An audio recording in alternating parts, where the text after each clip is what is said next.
السلام علیکم ورحمۃ اللہ وبرکاتہ۔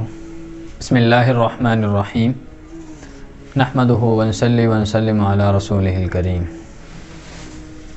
رسپیکٹڈ ویورز، امید ہے آپ خیریت سے ہوں گے۔ آج ہمارے ویڈیو سلسلے کا عنوان ہے حسن خلق۔ جناب نبی کریم صلی اللہ علیہ وسلم ارشاد فرماتے ہیں کہ تم میں سب سے بہترین لوگ وہ ہیں جو اخلاق میں سب سے اچھے ہیں۔ یہ حسن کے ساتھ ملا ہوا ہے، حسن خلق اس کا معنی ہوتا ہے اچھی عادتیں۔ اور ایک بات یہ سمجھنے کی ہے کہ اخلاق جو لفظ بولا جاتا ہے اس میں ہماری عوام جو ہے، عوام کیا بلکہ ہمارے جو خواص پڑھا لکھا طبقہ وہ بھی اس میں غلطی کرتا ہے۔ وہ غلطی کیا کرتا ہے؟ وہ اخلاق کو اخلاق پڑھتا ہے، حالانکہ اخلاق جو ہے یہ درست نہیں ہے اس معنی میں جہاں ہم اخلاق استعمال کرتے ہیں۔ اخلاق کا معنی ہوتا ہے بوسیدہ کپڑے، پھٹے پرانے کپڑے، جبکہ اخلاق خلق کی جمع ہوتی ہے، اس کا معنی ہوتا ہے اچھی عادتیں۔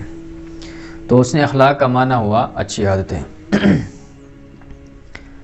علماء کرام رحمہ اللہ نے حسن اخلاق کو 3 صورتوں میں مقید کیا ہے، یعنی اس کا لب لباب، خلاصہ اور حاصل حسن اخلاق کا 3 چیزیں ہیں۔ نمبر 1 بذل المعروف، نمبر 2 کف بالاذی، اور نمبر 3 طلاقۃ الوجہ۔ بذل المعروف کہتے ہیں کہ کسی کو اچھی بات بتانا، کسی کے لیے خیر خواہی کرنا، کسی کو نفع پہنچانا، یعنی کسی کے ساتھ ایسی بھلائی کرنا کہ جس میں نہ تو کوئی آپ کا زیادہ پیسہ خرچ ہو رہا ہے اور نہ ہی آپ کا زیادہ وقت خرچ ہو رہا ہے، تو یہ ہے بذل المعروف۔ نمبر 2 کف بالاذی، کہ ہمارے کسی عمل کی وجہ سے، خواہ وہ جسمانی ہو، خواہ وہ ذہنی ہو، زبان سے ہو، کسی بھی ہمارے عمل سے کسی دوسرے مسلمان کی حق تلفی نہ ہو، اس کو تکلیف نہ پہنچے، یعنی اپنی ذات سے کسی دوسرے مسلمان کو تکلیف سے بچانا، اس کو کف بالاذی کہتے ہیں۔ نمبر 3 حسن اخلاق کی تیسری صورت ہے طلاقۃ الوجہ۔ اس کا معنی ہوتا ہے خندہ پیشانی سے ملنا، یعنی آپ جب بھی کسی سے ملاقات کر رہے ہیں، میٹنگ کر رہے ہیں، کسی کی زیارت کر رہے ہیں، کسی کے ساتھ اٹھ بیٹھ رہے ہیں، تو آپ اس سے خندہ پیشانی سے ملیں، یعنی آپ کے چہرے پر مسکراہٹ ہونی چاہیے۔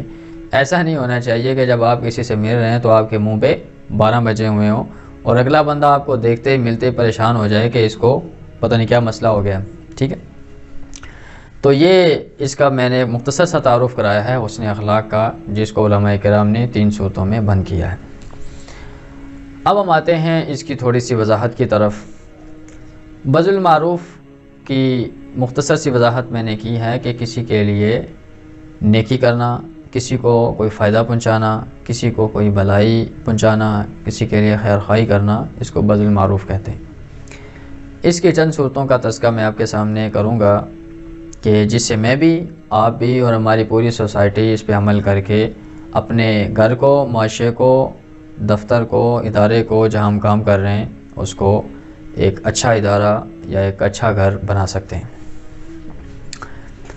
مثال کے طور پر آپ کہیں جا رہے ہیں، رستے میں، گلی میں، محلے میں، تو آپ یہ دیکھتے ہیں کہ کوئی ایسی چیز پڑی ہوئی ہے، مثال کے طور پر کوئی پتھر ایسا پڑا، نکیلا پتھر، آپ یہ سمجھتے ہیں کہ یہاں سے کوئی اگر گزرے گا تو غیر شعوری طور پر اس کو لگ جائے گا، جس سے اس کو تکلیف پہنچ سکتی ہے، نقصان پہنچ سکتا ہے، تو آپ نے وہ نقصان دہ چیز کو رستے سے ہٹا کے سائڈ پہ کر دیا، تو یہ بھی بذل بالمعروف ہے۔ دوسروں کو خیر خواہی پہنچانا ہے، دوسروں کے لیے خیر خواہی کا کام ہے، بھلائی کا کام ہے، نیکی کا کام ہے۔ آپ صلی اللہ علیہ وسلم نے اس کے بارے میں ارشاد فرمایا کہ اماطۃ الاذی عن الطریق، تکلیف دہ چیز کو رستے سے ہٹانا یہ بہترین صدقہ ہے۔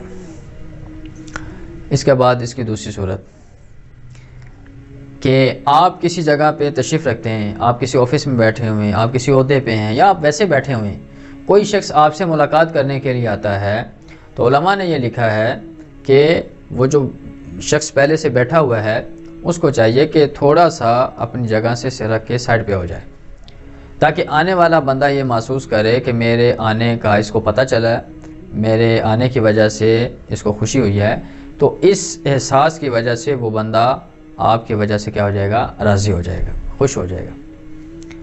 اور اگر مثال کے طور پر آپ ایسی جگہ بیٹھیں کہ جہاں آپ سر رکھ کے سائڈ پہ نہیں ہو سکتے، تو آپ کو تھوڑی سی ہل جل کرنی چاہیے، تو تاکہ معلوم ہو جائے آنے والے کو کہ میرے آنے کا اس کو پتہ چلا ہے۔